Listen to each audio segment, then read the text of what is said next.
Mesdames, Messieurs, bonsoir. Merci de regarder DBS Télévision. Température à Douala, 27 degrés. Il a fait assez chaud dans ce mois d'août dans la ville de Douala. Découverte du corps sans vie de Ousmane, âgé de 3 ans, au quartier Ngabidje, Pays-Bas, dans la ville de Garoua. C'était hier, pendant 24 heures. On était sans nouvelles de la victime, le gamin en question, finalement retrouvé chez le voisin, mort. Jackson Jock, Cefao Bénédicte. Voici le corps sans vie de Ousmane, un jeune garçon de 3 ans. L'autopsie du corps de la victime révèle qu'il a été lâchement violé. Comme si cela ne suffisait pas, ses organes génitaux et ses yeux ont été emportés. L'enfant est sorti de la maison et a déclaré que l'enfant là est mort dans le WC. C'est comme ça que les gens ont bondi. Ils sont venus maintenant trouver l'enfant est mort. On a appuyé avec 2 gros papins comme ça. Donc on a enlevé les 2 yeux avec son sexe. Courroucé, les habitants du quartier Ngabidje, Pays-Bas, ont copieusement tabassé le propriétaire de la maison où le corps du jeune Ousmane a été retrouvé, ainsi que son épouse, soupçonnée d'être les commanditaires de cet acte odieux. N'eût été l'intervention des forces de défense et de sécurité, les 2 présumés assassins auraient frôlé le pire. Les populations condamnent cet acte et appellent les autorités à faire la lumière sur ce crime crapuleux. Passons à toute autre chose à présent. Identifier et prendre en compte les suggestions des populations pour une sortie de crise qui secoue actuellement le Cameroun. Objectif du dialogue communautaire initié hier 14 août, ici même à Douala, par le REDAC. Des dizaines de participants y ont pris part. Les détails avec Colin Bekatal.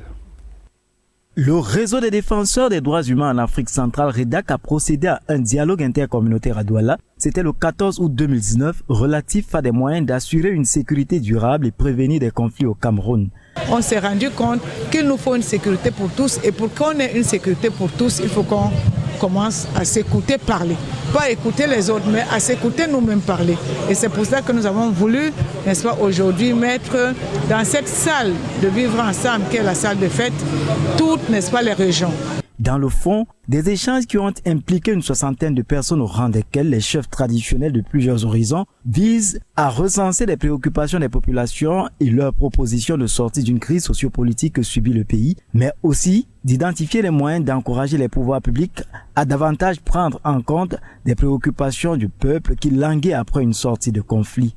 Le tableau n'est pas beau à regarder depuis 2012 avec le phénomène de coupeurs de route, des assauts de la secte Boko Haram et plus récemment la crise dans les régions dites anglophones qui déchire le tissu social, la crise post-électorale qui entretient le répit identitaire. L'urgence est donc d'étouffer le magma en ébullition sur un Cameroun au bord du chaos.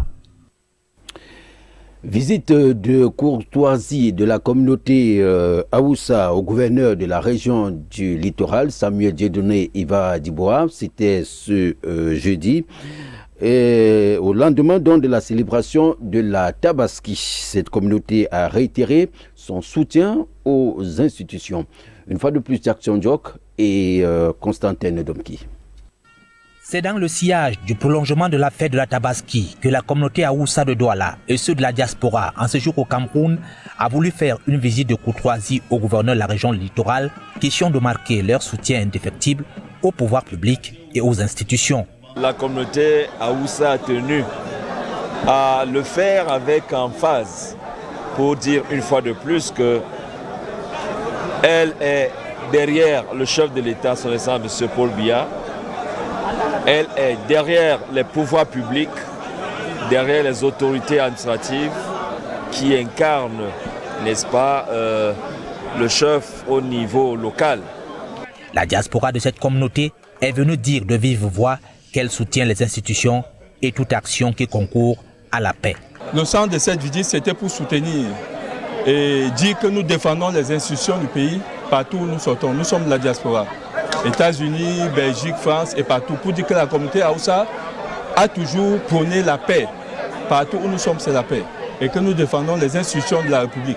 Satisfait pour les principaux organisateurs de cette rencontre. Une réaction de satisfaction pour cette visite de courtoisie au gouverneur de la région du littoral avec nos frères Hausa de la diaspora en séjour au Cameroun à l'occasion de la fête de la Tabaski. Nous avons au sein de la communauté jugé nécessaire et même indispensable de rendre cette visite au gouverneur de la région du littoral pour lui réitérer, n'est-ce pas, notre attachement et notre soutien aux institutions. Le gouverneur en retour a encouragé cette communauté à continuer dans ce sens de la préservation de la paix et d'être les ambassadeurs du vivre ensemble dans la région du littoral. La communauté catholique, cette fois-ci, et orthodoxe, les communautés catholiques et orthodoxes ont donc commémoré ce 15 août la solennité de la montée au ciel de la mère de Jésus-Christ, la Vierge Marie.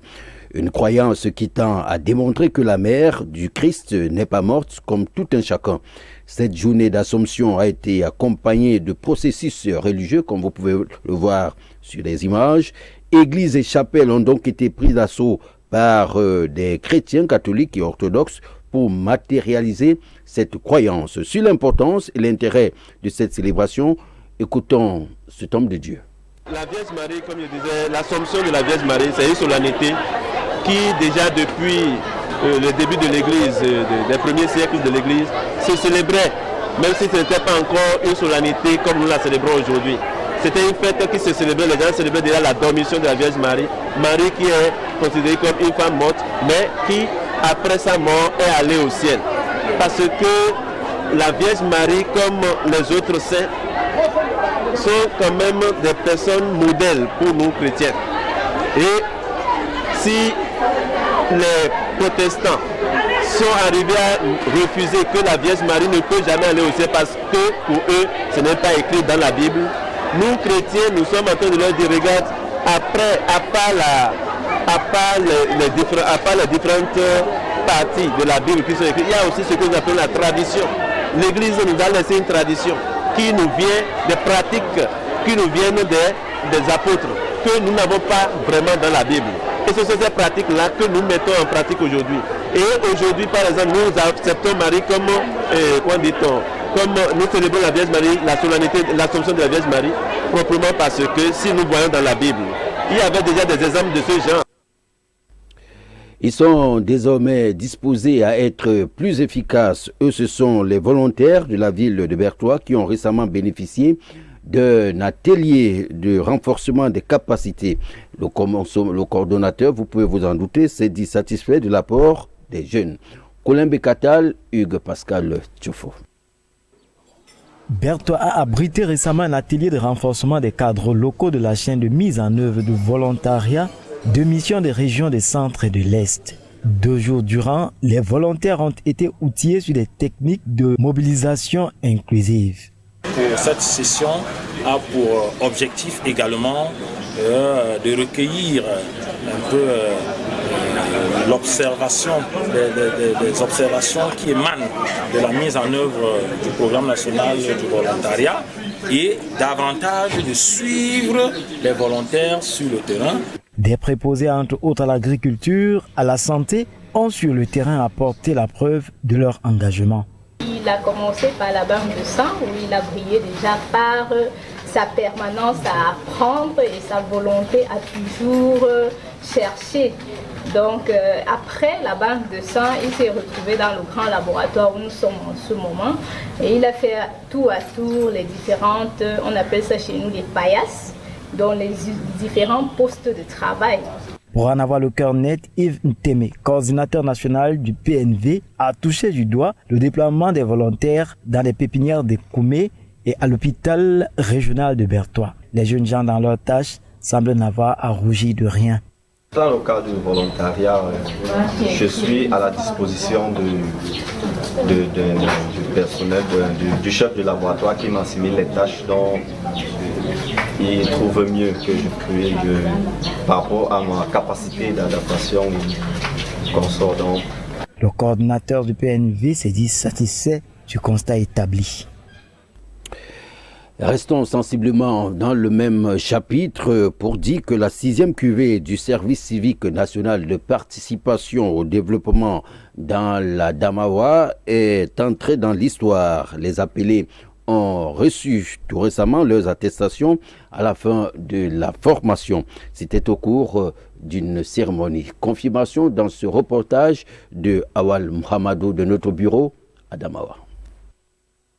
Des attestations de fin de formation pour les appelés de la cuvée 2019 du service civique national de participation au développement dans la Damawa. Grâce au service civique, j'ai pu avoir le réarmement moral, j'ai été instruit sur les différentes valeurs de la République. Sur les 140 jeunes âgés entre 17 et 21 ans, issus de 5 départements que compte cette région sélectionnée au départ, 107 ont effectivement subi la formation pendant environ 1 mois en régime d'internat. Au cours de la formation, les jeunes reçoivent des enseignements sur des modules qui leur permettent de modeler leur comportement afin que ceux-ci deviennent plus positifs et qu'ils puissent acquérir des informations importantes pour pouvoir participer au développement de leur pays à leur manière. Pour la paix, l'unité et l'émergence,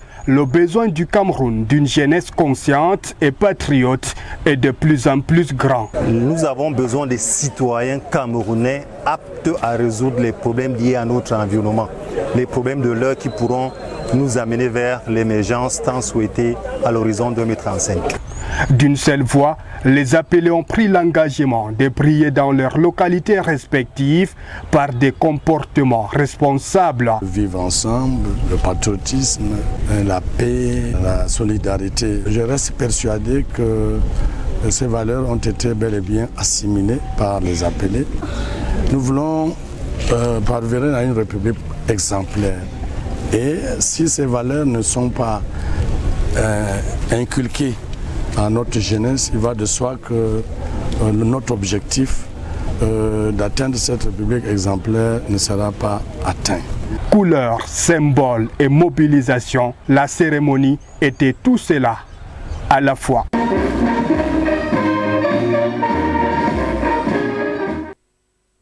Bravo.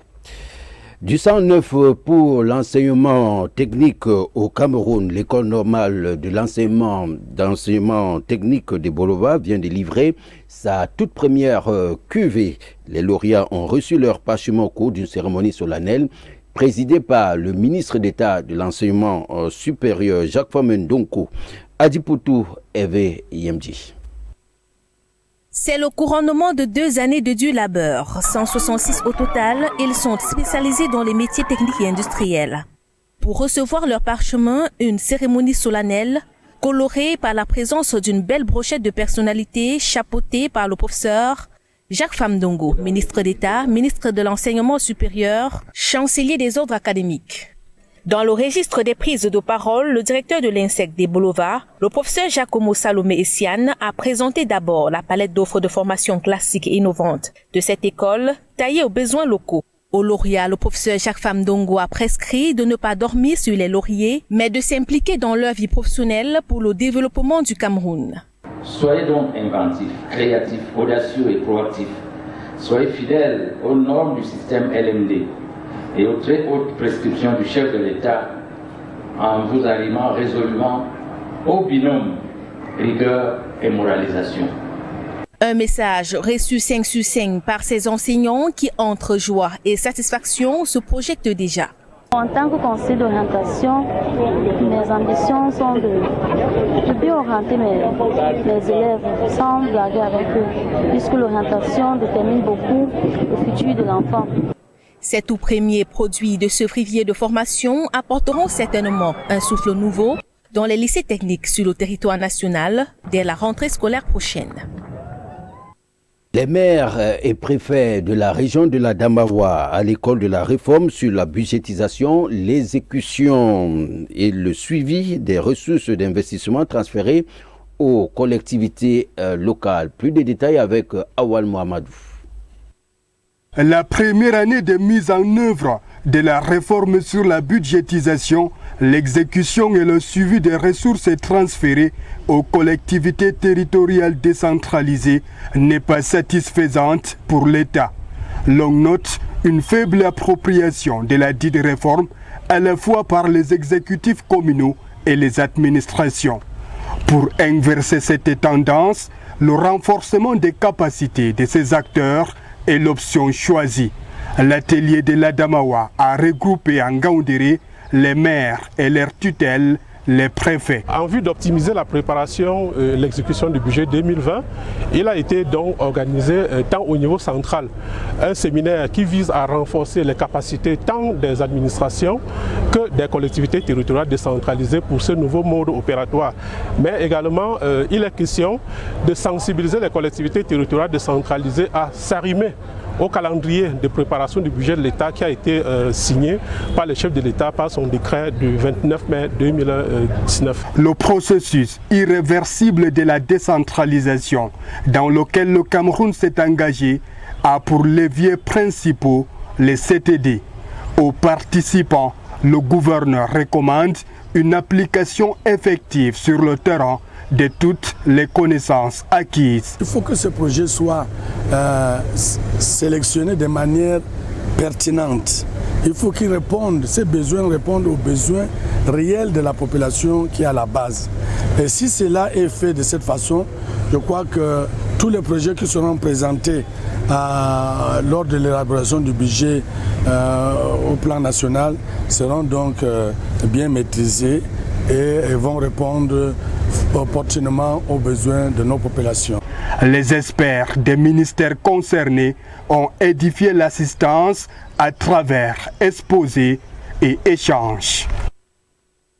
Retour en religion pour reparler de l'Assomption, cette fois-ci dans la région de l'Ouest Cameroun où les communautés catholiques et orthodoxes ont donc commémoré ce 15 août la solennité de la montée de la Vierge Marie au ciel. Les détails avec Alexis Yangwa de notre bureau Ouest.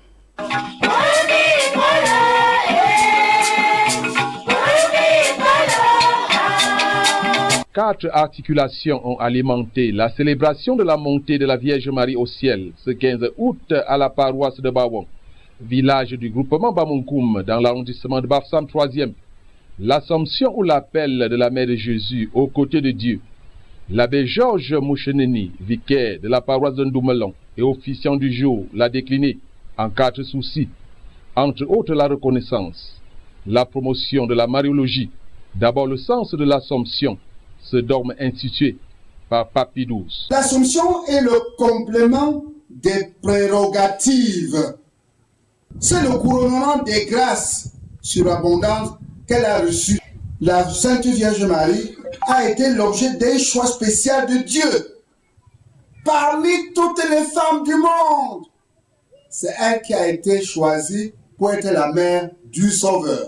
À cette fête à laquelle prenaient part quelques élites, le Shabamungoum, amis et fidèles venus d'autres régions et de la diaspora, se sont greffés les 30 années sacerdotales et 60 ans d'âge de l'abbé Philippe Kaki, et curé de la paroisse de Bawon.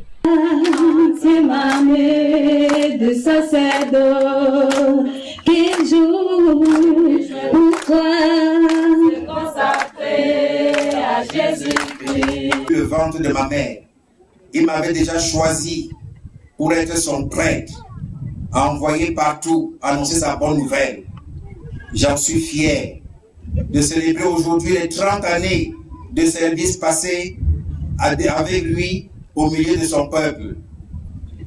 Pour la petite histoire, je rends également hommage à tous ceux qui m'ont aidé à grandir. Je pense ici au père Adrien Hope, à l'abbé Philippe Dungé. Le père Adrien Hope fut mon parrain d'ordination. Le Seigneur a permis qu'il me voie prêtre. Il m'a tenu par la main pour monter à l'autel du Seigneur. C'est lui qui avait marié mes parents en 1958 et c'est lui qui m'a tenu par la main pour donner à mon Seigneur André Wouki. L'occasion faisant le larron, une quête a été initiée pour le financement de la construction d'un nouveau temple de Bawon. L'actuel bâti dans les années 1945 et en état de délabrement. La première pierre, aussitôt posée par le doyen, l'abbé Thomas Fodjo, 91 ans et 62 ans de sacerdoce, aussi par Sa Majesté Mumbe Fotso, chef supérieur Bamongoum.